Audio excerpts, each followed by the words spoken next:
Alors, c'est une journée précieuse pour moi, parce qu'elle me donne l'occasion de vous remercier de vous être associés à nous sous le sigle de l'UFACSI. J'espère que vous en emportez de bons souvenirs, beaucoup de bons souvenirs, très peu de moins bons. Et je vous souhaite une excellente continuation, et en santé, et en créativité.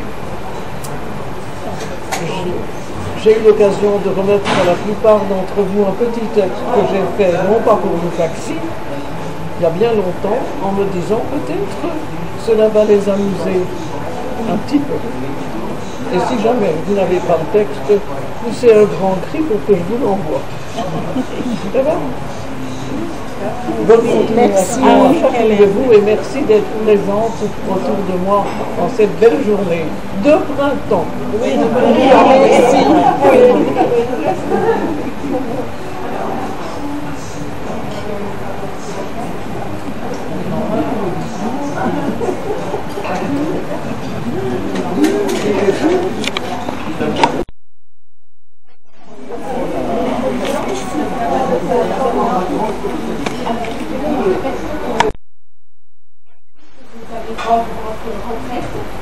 Et quitté vos fonctions de présidente générale de l'UFACSI.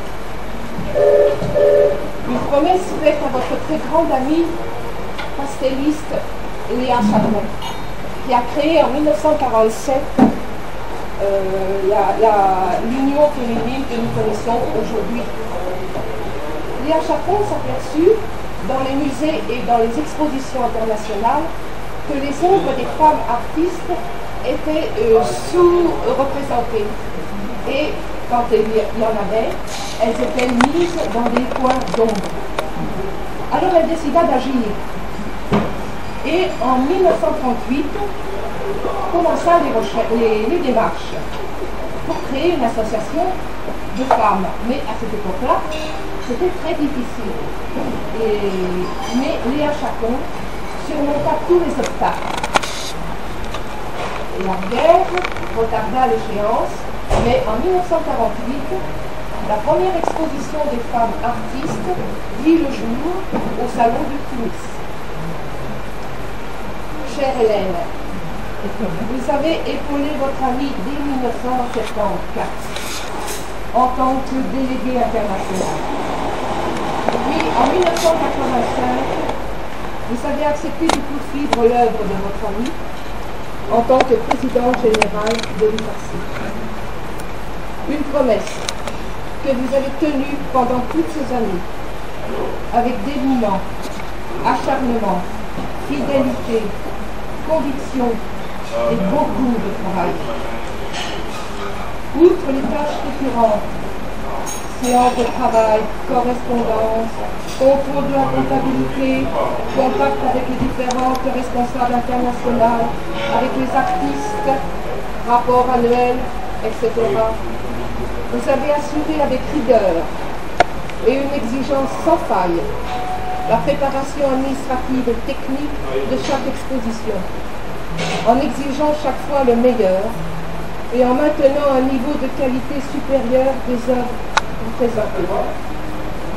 Pour cela, vous avez recherché, visité des salles d'exposition, négocié avec les autorités, les administrations diverses, les assurances, les douanes, battu le rappel auprès des artistes membres, sélectionné les œuvres présentées, préparé les textes concernant les œuvres, l'exposition, le catalogue, les cartons d'invitation, les discours, impression et expédition, contacter les médias, la presse, mis au point les expéditions, emballage, caisse, stockage, transport, réexpédition des œuvres et régler les litiges éventuels.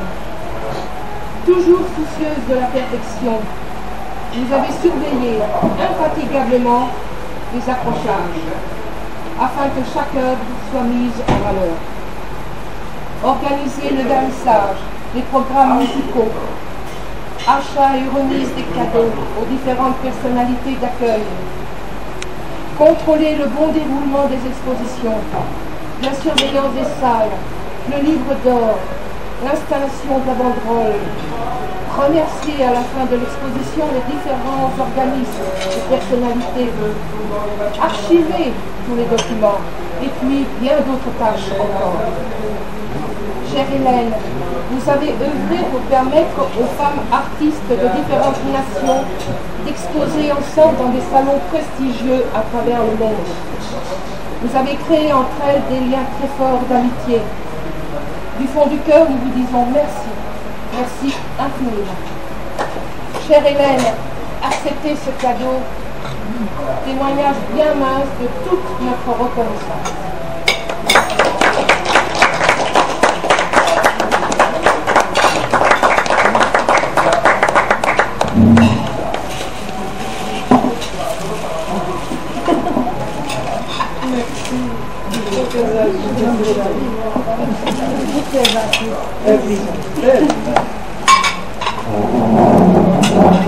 Oui, il faut aussi une photo de famille. Il y a tous les artistes Hélène.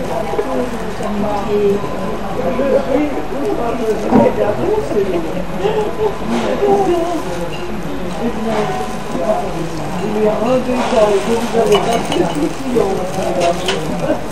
Et le seul, je ne veux rien de tout cela. Et si les choses ne sont pas possibles, c'est parce que vous y étiez avec moi. Et c'est parce que vous y étiez avec moi que j'ai dû demander aux autorités compétentes ce que je vous ai demandé, c'est-à-dire les salles prestigieuses mises à notre disposition, l'attention des autorités de l'organisation, parce que nous sommes du bien, des obstacles.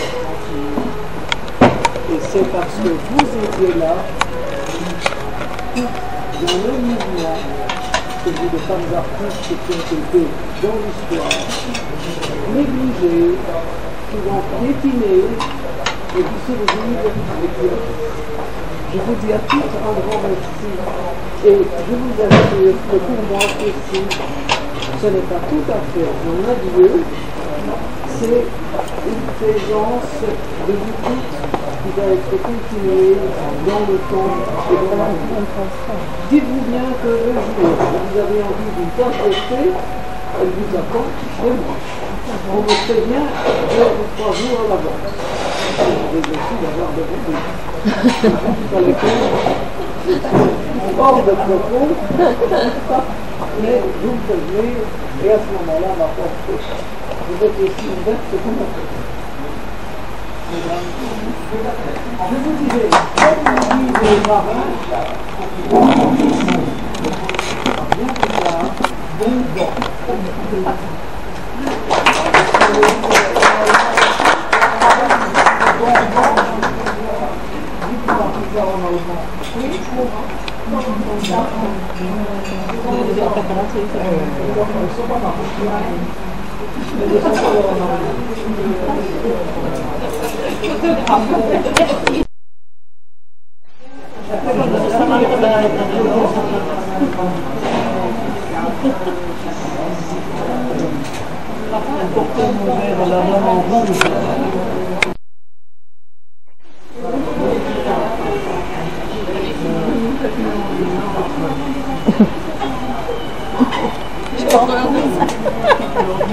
Je